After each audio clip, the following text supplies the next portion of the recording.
tiene esta particularidad, que es que se puede convertir en un SARS, literalmente, o un distrés respiratorio agudo del adulto, que van a ver que es una cosa grave.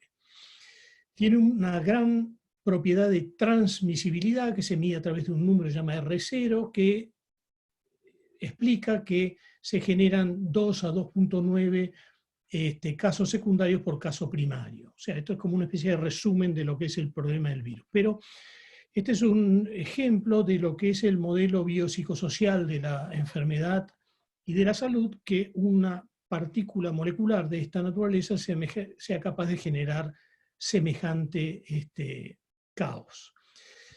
Los datos de la pandemia de hoy, hay que ir a los diarios de hoy y a las web, no me voy a poner a repasar esos puntos, pero ya está cerca de 2 millones de infectados con una enorme cantidad de muertos. Lo que sí quiero enfatizar es que estamos frente a una epidemia / pandemia que tiene también características de un problema de bioseguridad o de emergencias en salud pública, que son dos conceptos distintos. Acá estamos enfrentando una epidemia, es algo que ocurre en un evento en exceso de su ocurrencia vital en una comunidad o región, y una pandemia es lo mismo pero de alcance global. El ejemplo más cercano es la influenza de 1918-19. Pero se convierte en un problema de bioseguridad porque estamos hablando de un factor emergente, o sea, literalmente un nuevo germen, debido a la capacidad de mutación que tiene este germen, y esto es lo que ocurrió con el SARS en el 2003, con el MERS en el 2014, etc. Cuando esto ocurre, el alcance de la situación entra en otro capítulo de salud pública, son las emergencias en salud pública. ¿Por qué emergencias en salud pública? Porque se produce una disrupción social múltiple, tal como ocurrió con Chernobyl u otras cosas. Cuando uno enfrenta una situación como esta, lo primero que tiene que hacer es lo que se representa acá. Acá les puse el ejemplo chino y quiero ver 2 o 3 propiedades nada más de esta pandemia. Esto es lo que se llama la curva epidémica. La curva epidémica representa en el tiempo un número de casos, en este caso de los que se infectan, declarados o sintomáticos, o la suma de los casos totales, y el efecto final, en este caso medido por muertes, que hacen estas curvas de ascenso y descenso. Esto es propio de casi todas las epidemias y pandemias. ¿Cuál es lo particular o lo grave de esta situación? Es simplemente la pendiente de la curva. El peligro está en la pendiente de la curva, aparte del peligro individual para cada persona afectada. El otro punto interesantísimo es lo que se llama el dilema de transmisibilidad-severidad. ¿Qué es lo que pasa? En estas enfermedades de transmisión respiratoria, uno las puede clasificar por el grado de severidad que tienen y el grado de transmisibilidad que tienen. Hay situaciones como por ejemplo la gripe aviar, donde había baja transmisibilidad y alta severidad, o hay situaciones como la fiebre, como la influenza del 18-19, que tiene alta transmisibilidad y alta severidad, que es lo que se ve en la situación de este virus. Este virus está en una situación de severidad entre moderada y alta, con una transmisibilidad muy alta. Entonces acá hay un dilema porque tenemos por un lado un efecto muy grave y por otro lado una transmisibilidad muy alta. El sistema australiano de prevención y de preparación para estas situaciones usa el plan de emergencia PPRR, que es prevención, preparación, respuesta, recuperación. Esto, en el fondo, lo que hace es seguir lo mismo que habíamos visto de la curva de ascenso y descenso, pero esto tiene que ser acompañado por acciones y actos humanos para poder manejar esta situación. ¿Qué es lo peculiar de esto? Lo peculiar de esto son 2 cosas, básicamente. Alta transmisibilidad, que depende de 2 propiedades. Una es una biofísica muy peculiar, que es de la biofísica de en este caso un estornudo, que es una nube gaseosa y húmeda con partículas, que genera partículas muy pequeñas de 10 nanomicrones para abajo o muy altas, digamos un poquito más grandes, de más de 10 nanomicrones. El punto importante es que esto puede llegar a ser una transmisión de hasta 7 metros por el aire. Y hay incluso datos sobre transmisiones entre edificios, por ejemplo. Entonces, problema, transmisibilidad aérea. Segundo problema, se deposita en superficies. Si se deposita en superficies, acá no voy a entrar en los detalles de esto, pero se ven bien las curvas. Acá se comparan los dos SARS, o sea, el COVID-2 y el COVID-1, y se ve cómo se comportan en distintas situaciones, en los aerosoles o, por ejemplo, en los plásticos. Y lo que se puede llegar a ver es que tiene una duración de hasta 48-72 horas en los plásticos, con una curva de descenso de su actividad que es bastante marcada, pero que hay un tiempo. En ese tiempo se puede producir el contagio a través de superficies inanimadas. Esas dos propiedades generan una situación epidemiológica muy importante, que acá lo que estamos viendo son datos, en este caso europeos, donde se ve la tasa de hospitalizaciones y a través de los grupos de edad. Lo que se ve es que la tasa de hospitalizaciones representa la tasa de impacto en el sistema de salud y que claramente crece sustancialmente hasta niveles de cerca del 30% para el grupo de 70 y más años. Cuando eso se traslada a mortalidad, que es el efecto clínico, acá hay 3 países, Alemania, Italia y España, donde uno ve Italia la peor situación, Alemania una situación, España una situación intermedia, Alemania la mejor situación. Esto habla de algo más que está pasando. Algo más que está pasando es que hay diferencias en el manejo y diferencias en la gestión de esta epidemia en estas dos situaciones. Eso es muy difícil de explicar, hay un montón de explicaciones, pero vamos a ir muy brevemente sobre ellas. Este es un ejemplo de lo que pasa cuando el enfermo está severo. Esto es 1.500 casos de terapia intensiva en Lombardía, caso italiano, esta tomografía es de Estados Unidos. Lo que se ve acá es una cosa que les quiero remarcar. Primero, en este gráfico se ve edad de los pacientes y proporción de pacientes infectados, con una mediana de alrededor de 62 años, 60 años. Esto quiere decir que hay mucha gente joven, por debajo de 62, más de la mitad, que son relativamente jóvenes, entre 38 y 62 años. O sea, afecta a gente no tan vieja. Se mueren los viejos, pero la afectación es significativa en grupos por abajo de 62. Esto nos lleva a un fallo pulmonar. Este fallo pulmonar se ve en estas placas. El pulmón se debería ver negro, donde hay manchas blancas es neumonía o SARS.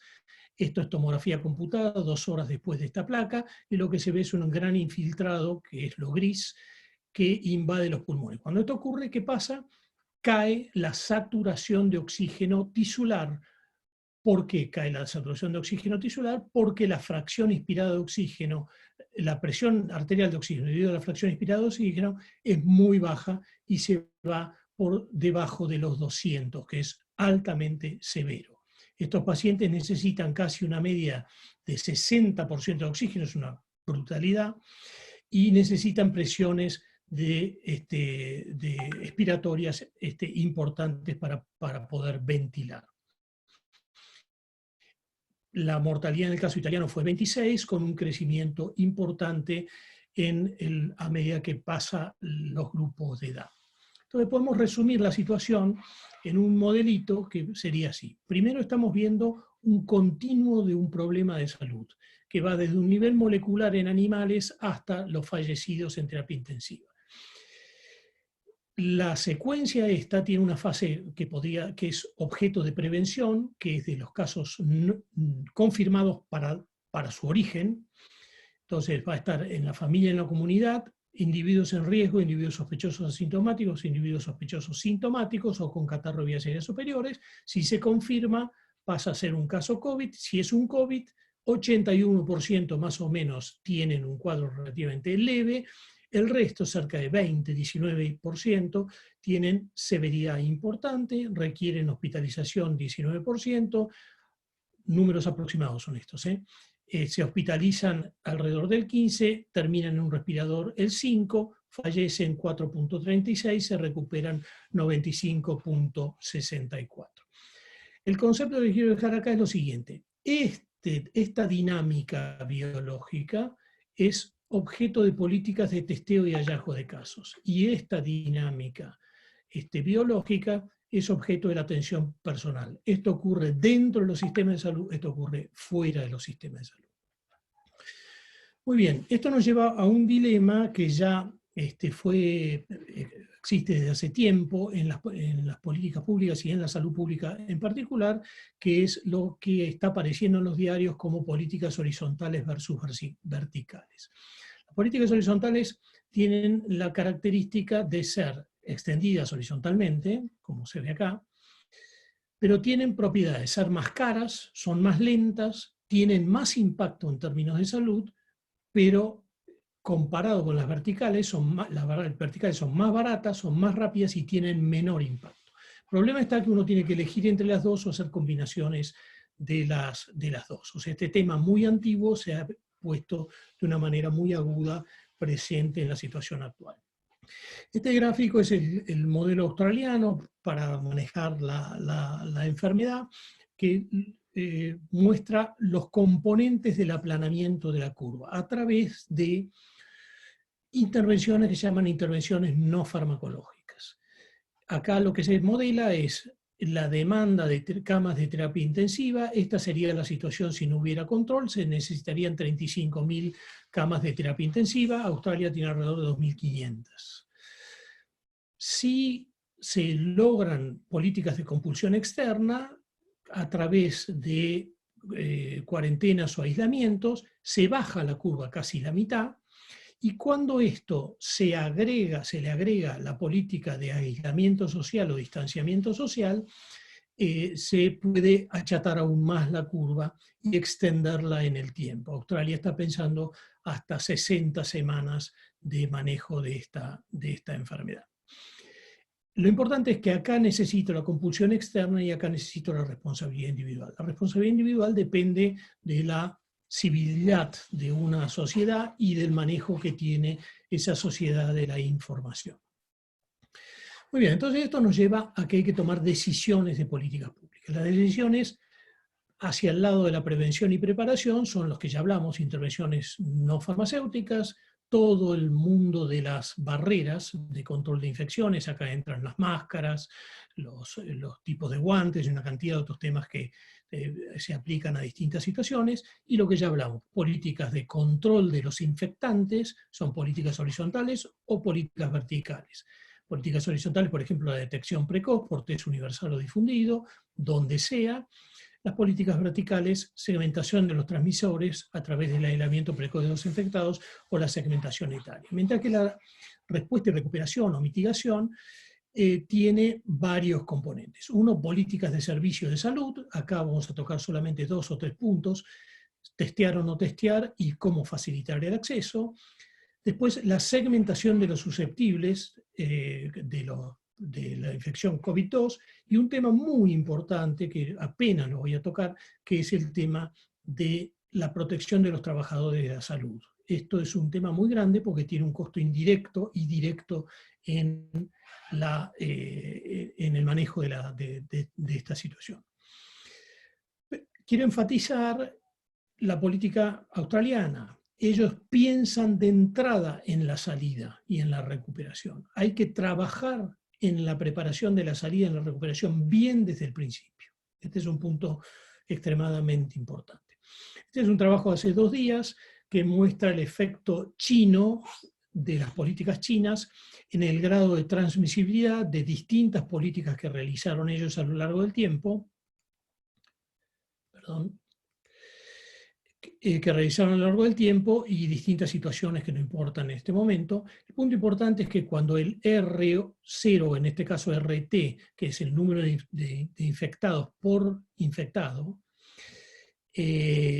o secundarios por primario, era muy alto, cuando se hacen las políticas se empieza a bajar. Este índice, el R0 debajo de 1, se considera que lleva la epidemia a una situación de equilibrio o de control. Entonces, esta es la primera demostración que hubo con datos chinos, un trabajo muy bueno que muestra la caída del R0 por debajo de 1. Quiere decir que se puede controlar. Problemas. Problemas son muchos. Uno de ellos es el económico. ¿Quién paga el gasto médico directo y quién paga los gastos médicos indirectos? Yo voy a dejar dos mensajes simplemente acá. Acá tenemos un dilema enorme que es el siguiente. ¿Quién paga esta historia? Dentro del sistema de salud, no en la economía general. Este es un modelo muy sólido de el gasto de salud en una situación de una población en equilibrio estable, donde se comparten de alguna manera los riesgos entre un financiador, pacientes y familias, y profesionales y prestadores. Hay una zona ideal que es un balance en los intereses de estos tres componentes. Si yo desvío esto o sesgo esto hacia uno de los actores, uno de los vértices, destruyo la posibilidad de equilibrio. Después, otra manera de mirar este asunto es el gasto poblacional. El gasto poblacional se puede graficar de una manera muy sencillita para ver qué es lo que está pasando. El costo poblacional se puede graficar así. Supongamos que esta es la prima que ustedes pagan por un prepago, o que cualquier sistema de salud paga por mes para una determinada población. En situaciones estables, las poblaciones gastan el 80% de lo que entra, aproximadamente. Entonces, esta línea debería ser así. En una situación de externalidad agresiva como es esta, cae el uso de servicios de salud usuales. Y esto puede ocurrir durante un cierto tiempo, no mucho tiempo. Pero cuando esto ocurre, se produce un delta de beneficio para el financiador muy importante en esta zona y esta zona porque ha dejado de gastar. Pero cuando entra el COVID y el COVID empieza a impactar los servicios de salud, se puede picar el gasto de una manera que, si estuviéramos en este punto, fundiría al sistema financiador. Entonces también acá hay un equilibrio, pero en este caso el equilibrio es en el tiempo. Toda política que pase a ordenar esto va a tener que pasar por una razonabilidad de este tipo. Muy bien, vamos a acciones. ¿Qué acciones hay que hacer? Ya comentamos algunas, vamos a abrir brevemente acciones por el lado de la prevención y preparación. Primero, conseguir los test diagnósticos para el virus, gran problema. Planificar la utilización de los servicios e integrar la iniciativa público-privada comunitaria. Digo público-privada comunitaria porque el énfasis en las acciones comunitarias puede llegar a ser muy importante. Por el lado de la respuesta y recuperación, una vez que tengo los test, tengo que testearlos y después seguir, tengo que conseguir las camas y los recursos humanos para poder internar, y tengo que conseguir los respiradores para poder prestar los servicios. Entonces, tema testeo. Tema testeo, ya ustedes saben que hubo discusiones entre los países, Chile, Argentina, el presidente que habló hace poco. Hay básicamente 3 tests, no voy a entrar en los detalles. Concepto, la Argentina está testeando poco, como Latinoamérica está testeando poco. Acá abajo está en verde el número de test por millón, y el número de test por millón es bajo. Si nos comparamos con Alemania, por ejemplo, Alemania testeó 15.730 por millón, la Argentina 329 por millón. Entonces, testeo es un tema muy importante y debe ser empujado agresivamente. Otra salida que está saliendo mucho en la literatura, y hay ya algunos consensos, y hace poco ha salido una resolución del Ministerio de Salud, es estimular la telemedicina o la medicina digital. Esto es una gran solución, pero tiene una serie de incertidumbres y problemas. Primero, ¿qué es telemedicina o medicina digital? Eso ya entramos en una gran discusión, y hay grandes problemas por el lado de la privacidad de los datos personales. Hay que distinguir entre lo que es e-health de lo que es m-health. M-health es mobile health, que es teléfonos celulares. Punto importantísimo para la Argentina de hoy. ¿Por qué? Porque la gente en las villas no tiene computadora e internet. A lo sumo puede tener teléfono celular. Por lo tanto, yo no voy a poder hacer telemedicina con poblaciones carenciadas o vulnerables, porque no voy a tener ningún mecanismo salvo el teléfono celular. Entonces, el sistema de telemedicina es muy importante. Después se va a generar un conjunto de consultas electrónicas personales. Gran problema: ¿qué predictibilidad tiene esa consulta electrónica personal? Se asume que esta solución va a reducir la saturación de los servicios y que por lo tanto va a ser costo efectivo. Otro tema: impacto mayor, problema de las camas de UTI y el problema de lo que se llama en economía de la salud moderna escalabilidad de los recursos. La escalabilidad de los recursos requiere invertir, o sea, conseguir camas, por ejemplo, pero también requiere rediseñar trabajos. Este es un modelo de la Sociedad de Medicina Crítica de Estados Unidos que organiza la provisión de los servicios de esta forma piramidal. Un médico no entrenado en terapia intensiva maneja 24 camas, un terapista maneja 4 médicos y este médico maneja el personal subsidiario del área de terapia intensiva. Ahora, este esquemita, que es muy simple de presentar, es extremadamente difícil de ejecutar. ¿Por qué? Porque tengo que balancear todas estas componentes de una manera integrada y que esté funcionando en forma adecuada. Entonces eso nos lleva a serios problemas de calidad de los servicios y de seguridad de los servicios, seguridad para los pacientes. La seguridad se distingue en dos tipos de seguridad de pacientes: una que se llama tipo 1, que se enfatiza en lo que anda mal, lo detecta y trata de corregirlo, y una seguridad de pacientes tipo 2, que intenta aumentar aquello que anda bien y fortalecerlo. Estas dos cosas hacen agua con una pandemia como la que estamos viendo. ¿Por qué? Porque lo que se requieren son soluciones mucho más complejas, porque hay que mirar el sistema de salud como un sistema adaptativo complejo, donde no sirven las lógicas lineales. Entonces muchas cosas van a salir como uno no las esperaba. Para esto se ha propuesto el concepto de sistema de salud resilientes. La resiliencia es un concepto que viene de la física, que se aplicó a la psicología, sociología, una cantidad de cosas, que básicamente quiere decir que un sistema, un organismo, recobra su equilibrio rápidamente, y para recobrar su equilibrio rápidamente frente a un estrés, esa es la propiedad que se llama resiliencia. Todo esto obliga a pensar entonces soluciones que están fuera de la caja, out of the box, ¿no es cierto? Entonces, conclusión, y creo que estoy cumpliendo los minutos, no estamos preparados para este tipo de emergencias. Las políticas públicas de salud se construyen sobre la marcha, sobre evidencia que va viniendo. No pude desarrollar eso antes, pero es notable la producción científica de los últimos 3 meses en esta materia. Ha habido una gran respuesta de la comunidad científica y esto es un dato para reforzar y entender la importancia que tiene el conocimiento. El conocimiento es la clave para resolver este tipo de problemas.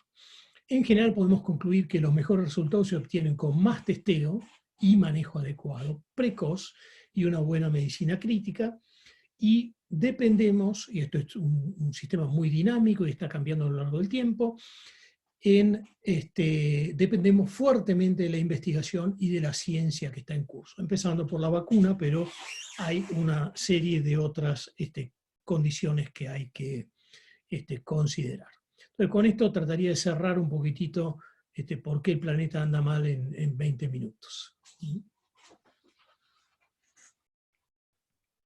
Muchas gracias, Jorge. Excelente. Estoy acá mirando, de repente, bueno, se empezaron a sumar las consultas en el chat. Si les parece, pasamos a las preguntas. Sí, yo te quería pedir, Jorge, si podés aclarar un poco más la diferencia entre pandemia y emergencia en salud pública. Ok. El concepto es muy sencillo, son 2 capítulos distintos del libro de salud pública moderno, digamos, pero el concepto sencillo es que la pandemia es una epidemia de alcance global. Al ser una epidemia de alcance global, con un germen nuevo, con posibilidades de mutación, emergen posibilidades casi infinitas de complicaciones que son de muy difícil predicción y que tienen amplísimos impactos sociales como lo que estamos viendo y todo. No es necesario explayarse sobre eso, pero la emergencia la constituye el manejo de todos los impactos sociales, no solo de la pandemia. ¿Se entiende lo que estoy diciendo? O sea, es fundamental el concepto de que hay que pensar sistémicamente y mirar el conjunto, no solamente la pandemia. No sé si contesté. Muy, muy claro. Acá una pregunta que se repite muchísimo es el tema de los testeos masivos. Por ejemplo, acá preguntan por qué se testea poco, ventajas y desventajas de testear más o menos, y Roberto plantea, bueno, algo que yo también un poco no sé si pienso, Argentina, teniendo en cuenta los pocos, bueno, que hay escasez mundial de recursos, o sea, ¿puede realmente testear mucho? ¿La única bala que tiene Argentina es la cuarentena? Esa sería la pregunta, o las preguntas. A ver, la Argentina tiene debilidades importantes que son obvias, ¿cierto? Tenemos debilidades sociales, políticas, deuda, problemas de gobernabilidad, problemas sociales extensos. O sea, la sumatoria de puntos en contra de la Argentina es realmente muy importante.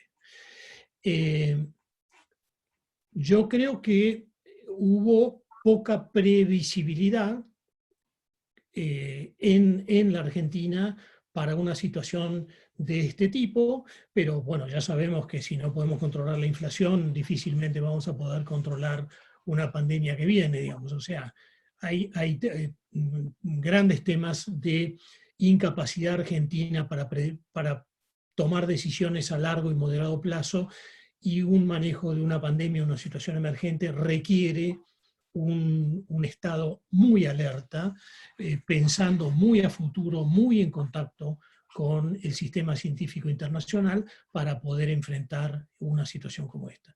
El resultado de eso es que tenemos poca disponibilidad de tests y deberíamos hacer más tests. Eso a mí no me cabe ninguna duda. Es muy importante entender que en realidad no es solamente hacer los tests, sino cómo se usa ese test que fue hecho. O sea, si no hay seguimiento del caso y no hay control epidemiológico posterior, tampoco testear a mansalva sirve.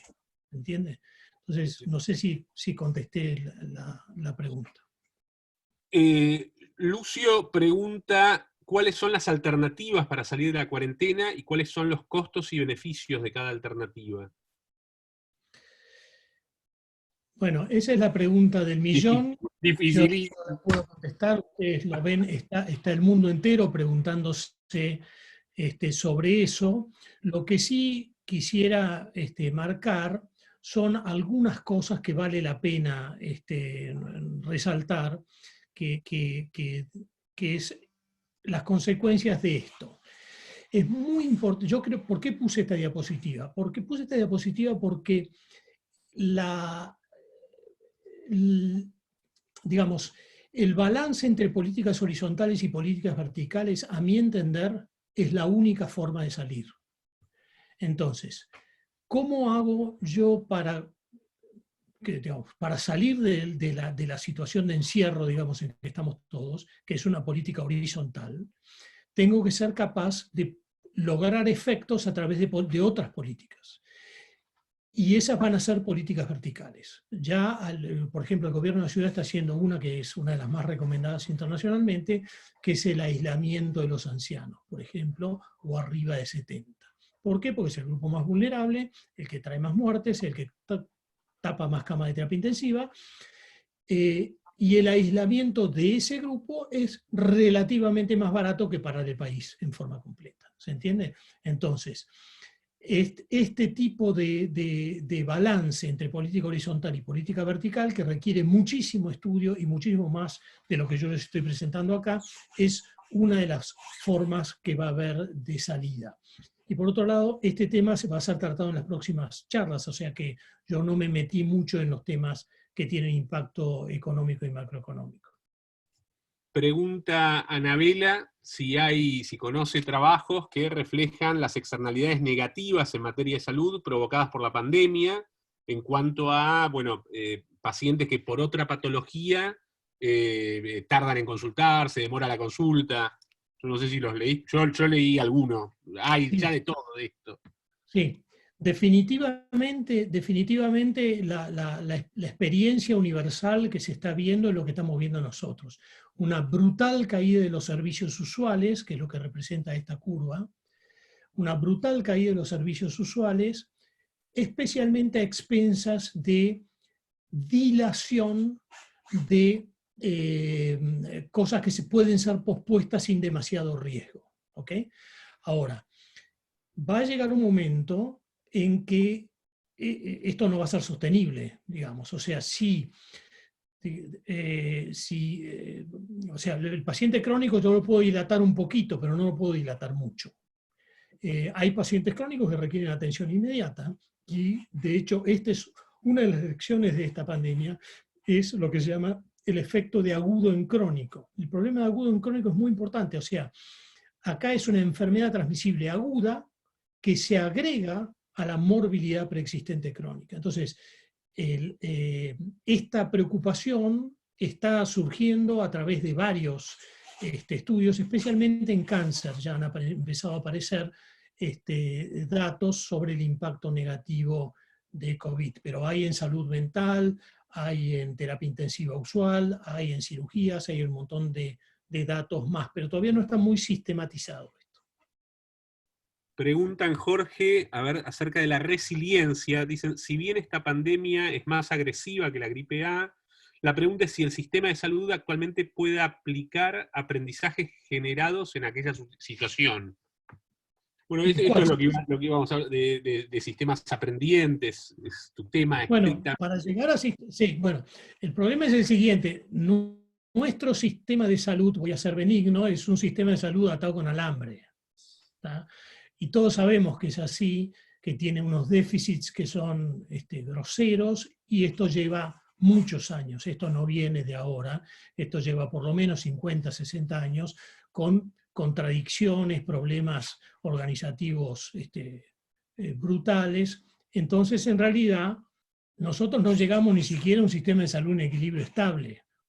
Para llegar a un sistema de salud aprendiente o un sistema de salud resiliente, tenemos que pasar por hacer las cosas básicas bien, y todavía no hemos llegado ni a eso, así que creo que hay que enfatizar ese punto. Es una Preguntan, de las grandes debilidades, esto va a generar un gran problema. Sí.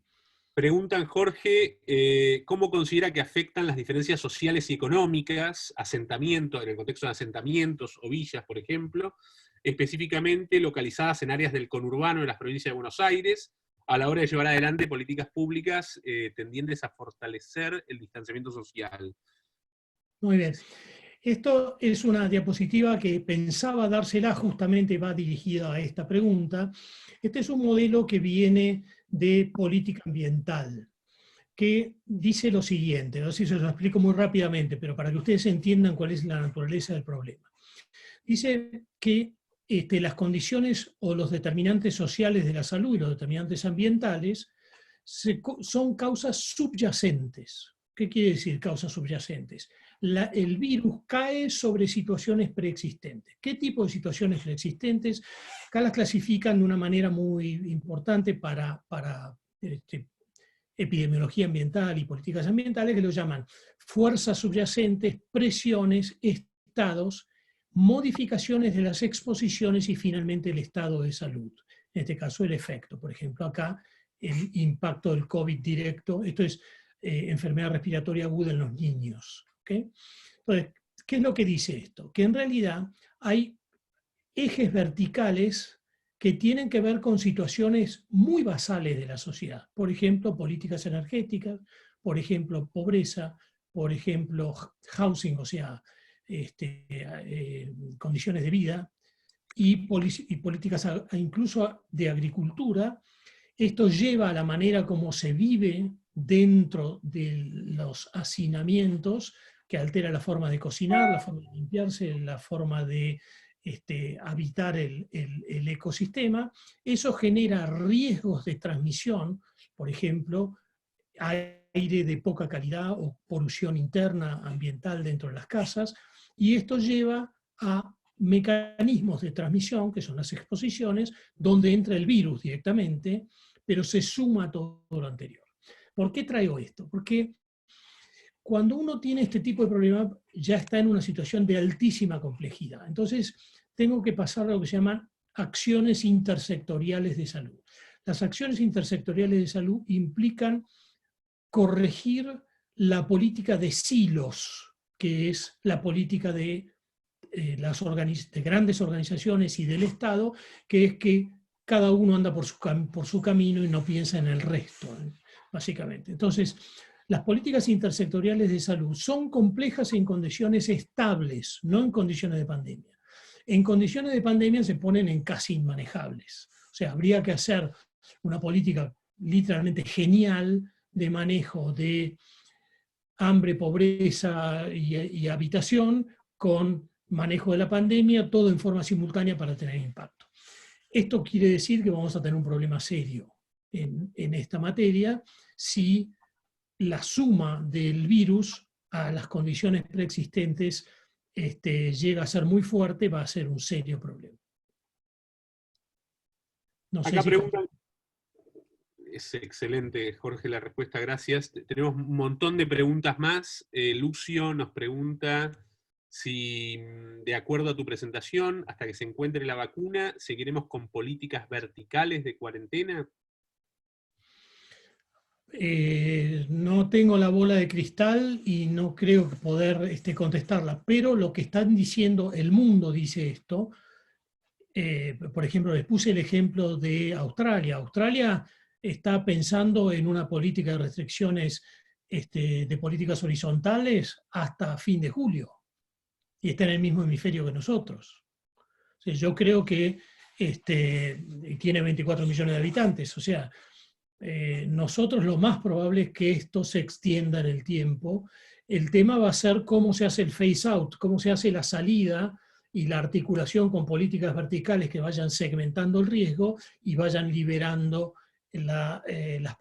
o reduzcan las políticas horizontales que siempre tienen un costo excesivo. Acá preguntan también si podría decirse que como lección positiva de esta pandemia puede ser que reordene las prioridades del sistema de salud. Yo también pienso un poco esto, tengo ganas de que se pongan cosas en agenda. Es un sentimiento personal, pero es una pregunta del chat, ¿eh? Sí, definitivamente este tipo de golpes hacen, así como pasa a la gente que está en su casa y enfrenta problemas que habitualmente le saca el cuerpo, bueno, las sociedades pasa lo mismo. Entonces, y los sistemas de salud le pasa lo mismo. O sea que ciertamente va a haber que refocalizar cosas. El problema es con qué cabeza se hace esa refocalización y con qué solidez científica se hace esa refocalización, y no solo eso, sino qué capacidad de gestión hay para hacer eso, incluida la capacidad de financiarlo para poder hacerlo. Es interesante, en el máster lo hemos charlado muchísimo acerca de encuestas, ¿no?, de opinión, donde los temas de inflación, inseguridad, primero, segundo, tercero, y salud recién estaba octavo, noveno en el ranking, y claro, nadie pone en agenda cosas que a nadie le preocupan. Esto es interesante realmente. Ciertamente, sí. La política, ustedes saben que los Objetivos de Desarrollo del Milenio ya ponen a las políticas de salud en todo como un eje. Y esto es lo mismo. Esto que estoy mostrando acá es que tengo que pensar no solo en energía sola en sí misma, sino en su relación con la salud. Acá preguntan una pregunta así de tinte que me parece casi apocalíptico. Preguntan, y está muy bien, si todos los países tomaran medidas al estilo Trump o Bolsonaro, ¿qué pasaría?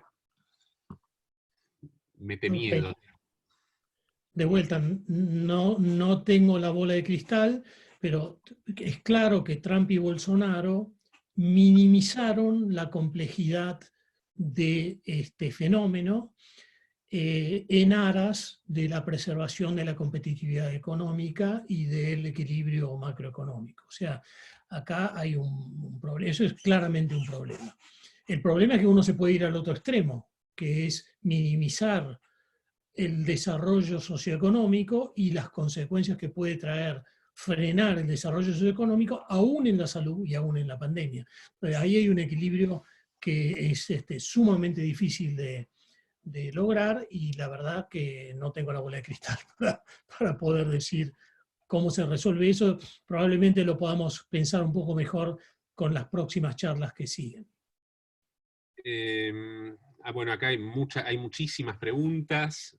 Algo que surge y que también genera dudas, ¿no? Al principio, sobre todo, esto es algo chino, ¿no? Uno lo tenía como algo lejano. Pregunta Santiago sobre la confiabilidad de los datos chinos. Mucha gente se pregunta esto. Bueno, yo también tengo algunas preguntas sobre eso, no les traje. Ahora, lo que uno ve en la ciencia que aplicaron los chinos, que tiene apoyo internacional, de personas muy sólidas, y datos que no se los traje, pero si quieren se los muestro más, muestran que hay mucha solidez de datos. Hay que pensar que China tiene un manejo de información fenomenal y tiene una base poblacional absolutamente fenomenal. Entonces llegan a conclusiones con una rapidez fenomenal, porque los números, la ley de los grandes números, pesa mucho en esta situación. Entonces, esto hace que la confiabilidad de los datos chinos en ese sentido sea muy buena, a mi entender, por lo que uno lee de los trabajos científicos. Por otro lado, se han confirmado en otros países, o sea, lo que ellos habían descrito se confirmó, quiere decir que lo que estaban describiendo estaba bien. El tema es, ciertamente, China es una dictadura, y una dictadura oculta los datos, y hay bastantes sugerencias de que puede haber ocultamiento de datos aún hoy. Entonces, en ese sentido, los datos chinos no serían confiables, digamos. Acá es muy bueno el tema de la ciencia. La ciencia confirma, a través de varios estudios similares en distintos lugares del mundo, si la cosa es parecida, hace pensar de que es congruente, y si no, es incongruente.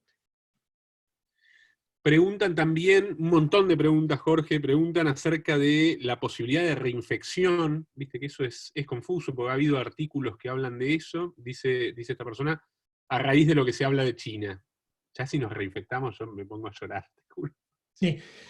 Hasta ahora, lo que he leído del consenso de los virólogos, epidemiólogos y infectólogos, es que se espera, no está confirmado, pero se espera que una vez tenida la infección uno quede inmunizado. Esa es un poco la respuesta que está subyacente. No sé cuánto se escapará a esa respuesta, pero eso es lo que he leído. Sí. Los reportes de reinfección son ínfimos, pero viste, generan cierto miedo. Es el impredecible, es la impredecibilidad de esto, la complejidad de la que siempre hablas. Más cosas. Dicen, de acuerdo a la situación de la Argentina y comparado con el contexto internacional, si hay algún número estimado de posibles víctimas. No lo puedo decir a eso. No creo que nadie tenga la respuesta tampoco. Va a depender mucho de esta diapositiva que estamos viendo. En realidad, a mí me da la impresión, pero esta es una opinión absolutamente personal, que va a haber como dos olas. Una primera ola que va a afectar a lo que serían los primeros cordones del conurbano, y una segunda ola que se puede expandir hacia zonas rurales y zonas de segundo y tercer cordón del conurbano, donde el impacto puede ser totalmente distinto y la curva puede ser totalmente distinta. De hecho, eso, me adelanto, está demostrado por estudios históricos. En la pandemia de 1918 en la Argentina, se demostró con toda claridad de que afectó significativamente más a las poblaciones más pobres del especialmente del norte argentino. O sea que ya hay antecedentes de estas pandemias y de un impacto diferencial. No Acá traje los plantean, datos, pero están publicados. perdóname, acá plantean algo muy, muy interesante que comparto. Tal vez la pandemia no nos estaría señalando que las perspectivas de salud ya no son solo un problema nacional, sino al menos regional o continental para reconfigurar la agenda en salud. Me parece súper interesante porque encima a nivel global, no sé qué opinás, o sea, a nivel país hay un juego totalmente colaborativo que tiene que ser de pensamiento sistémico, pero a nivel global del Bueno, mundo es totalmente competitivo. No, sí, no. eh, Al contrario, una de las cosas que está emergiendo con total claridad es que este es un problema sistémico a nivel planetario. Todas las pandemias son planetarias. Y de hecho, la mayor parte de las iniciativas, y en algunos de los artículos que ahí les ponía, que algunos los escribió Bill Gates, enfatizan la importancia de la colaboración científica y de la preparación científica global, no nacional, supranacional, para poder resolver estos problemas. con eso y eso es algo fantástico de esta pandemia, sobre todo por las redes sociales, yo me refería a la puja que hay salvaje por los insumos. O sea, es un juego totalmente competitivo a nivel mundial. ¿Quién se queda con los respiradores, los testeos? No sé qué te parece. Bueno, pasa eso por un lado, pero por otro lado pasa que justamente con una infraestructura económica viable, y ya está pasando en Estados Unidos esto, se pueden hacer medidas muy simples de incentivo y para producción de cosas de primera calidad. Agrego otra cosa que no me quiero meter en detalle porque es muy compleja, pero son las soluciones tipo Blue Economy, o sea, economía azul, que son las soluciones absolutamente creativas que están ocurriendo y ya están ocurriendo en varios lugares. Nosotros acá vemos el armado del barbijo en tu propia casa, pero hay otras muchas soluciones creativas que están ocurriendo y que hay varios datos. En Estados Unidos hay varios y en Europa también, y hay algunos datos locales también donde eso estaría ocurriendo. Preguntan también sobre datos o estadísticas de las condiciones socioeconómicas de los infectados y o fallecidos. Yo no las conozco, la verdad. ¿Argentinas o de No, otro? me imagino que preguntan a nivel local. Igual me parece que es un poco precoz porque son muchos casos No hay importados todavía. no hay suficientes datos en la actualidad con un número con 90 muertes, 95 muertes, no sé cuántas son las de hoy, no, apenas se puede sacar esa conclusión. Pero va a pasar, porque está claramente demostrado en otras situaciones como esta, que va a impactar en los más vulnerables más que en los menos vulnerables. Esto es matemático y va a ocurrir así. Y no sé qué te parece a vos, pero una impresión mía es que dentro de un año va a haber estudios donde evalúen las diferencias de mortalidad entre países de altos, medianos y bajos ingresos. No sé qué te parece. Ya hay algunos datos chinos sobre eso, que hicieron ese tipo de análisis, eh, y hay algunos datos que, a ver si,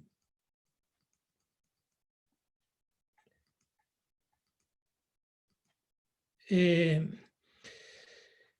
se ve, acá hay una diapositiva que trata de analizar esto es de hace muy poquito, comparando distintos países, tipo de población, porcentaje de ancianos, tipo de porcentaje de personas arriba de 80 y algunas comorbilidades preexistentes donde muestra que hay variaciones, hay una cierta constancia a lo largo de los países en la prevalencia de las condiciones precedentes, pero también hay variaciones. Entonces, una determinada constelación en un país puede tener pequeñas diferencias sobre las características de esa población. Acá están mirados solamente los datos más biológicos, edad y enfermedad, pero esto correlaciona y se sabe perfectamente que correlaciona con nivel socioeconómico y con grado de vulnerabilidad de las poblaciones. Siguen habiendo un montón de preguntas, te comento estas que tenemos acá. Piden a futuro, ya que estamos hablando de poner en agenda y rediseñar y demás, ¿qué política sanitaria se te ocurre implementar, Jorge, a partir de esto, como para reestructurar, rearmar, y política económica consecuente? A ver, es muy complejo eso, pero las recomendaciones internacionales son fortalecer tres cosas. Fortalecer la cooperación internacional en materia científica, fortalecer la vigilancia epidemiológica y la obtención de los datos, y generar lo que se llaman políticas de escalabilidad o de sustentabilidad dentro de los sistemas de salud, que son políticas prospectivas para mejorar cosas cruciales. Por ejemplo, en este caso, las terapias intensivas, que sabemos que hay déficit muy marcados a lo largo de todo el país. A mí no sé qué, seguro no sé qué pensarás, pero el tema de la articulación adecuada entre este sistema tan fragmentado, ¿no? O sea, Bueno, tener... sí. No me metí en eso, pero está implícito en la diapositiva que hablaba de políticas de calidad y seguridad. En las políticas de calidad y seguridad está implícito un alto nivel de coordinación, calidad de comunicación, gobernabilidad en la toma de decisiones y una cantidad de cosas que está todo implícito en este concepto, que en este caso hay que multiplicarlo. O sea, todo lo que, digamos, casi todos los sistemas que han enfrentado situaciones como estas enfatizan un equipo muy cualificado de toma de decisiones, muy focalizado, con alta capacidad de comunicación y gran capacidad de adaptación. Todo eso nuestro sistema de salud carece de ello, ¿no? Vamos con las últimas preguntas, Jorge, si te parece, porque hay un montón. Yo creo que preguntaron también si va a quedar grabada esta presentación. Yo creo que sí, ¿no? Creo que quedamos que sí. Quedamos que queda grabada. Y te preguntan, Jorge, ¿qué aspectos de la telemedicina, las últimas dos preguntas, qué aspectos de la telemedicina te parece que se podrían aplicar en nuestro contexto? ¿Y para cuándo esperamos el pico? ¿Para cuándo se espera el pico? Bueno, acá por lo pronto ya hubo algunas reuniones, tanto en el gobierno de la ciudad como en el hospital italiano, tocando el tema de informática médica y la epidemia de COVID. La cantidad de tecnologías es muy alta que se puede utilizar. Hay multitud de soluciones. Yo quiero marcar solamente esta, justamente para bajar a tierra la Argentina. En la Argentina hablar de e-health, o sea, que toda la gente tenga teleconsultas como nosotros estamos haciendo en este momento con la computadora, lo veo muy difícil. Hay que pensar soluciones estilo africano. Las soluciones estilo africano usan mHealth, o sea, soluciones que van especialmente a través de los teléfonos celulares. Aplicaciones muy sencillas, muy prácticas, muy baratas, a las cuales la población carenciada y vulnerable tiene acceso y que además tienen la ventaja de la portabilidad. Entonces, eso va a ser absolutamente necesario. Si yo tuviera que decidir acá, orientaría el agua hacia soluciones mHealth, en este momento, pensando en los vulnerables, ¿no? No en el resto del país. Con respecto a eso, una cosa, hace poco me enteré, yo formo parte de la Sociedad Argentina de Terapia Intensiva, y una iniciativa del Ministerio de Salud de la Nación y de la sociedad de brindar colaboración, teniendo en cuenta que va a haber pacientes que van a internarse quizás en lugares que no sean terapias intensivas, brindar asistencia virtual, digamos, a distancia, por parte de intensivistas a no intensivistas que estén a cargo de estos pacientes. Me pareció positivo. Esto está contemplado en esta solución que les comentaba acá. Hay un componente que tiene que ver con telemedicina entre superexpertos y lugares deficitarios, que le falta personal experto.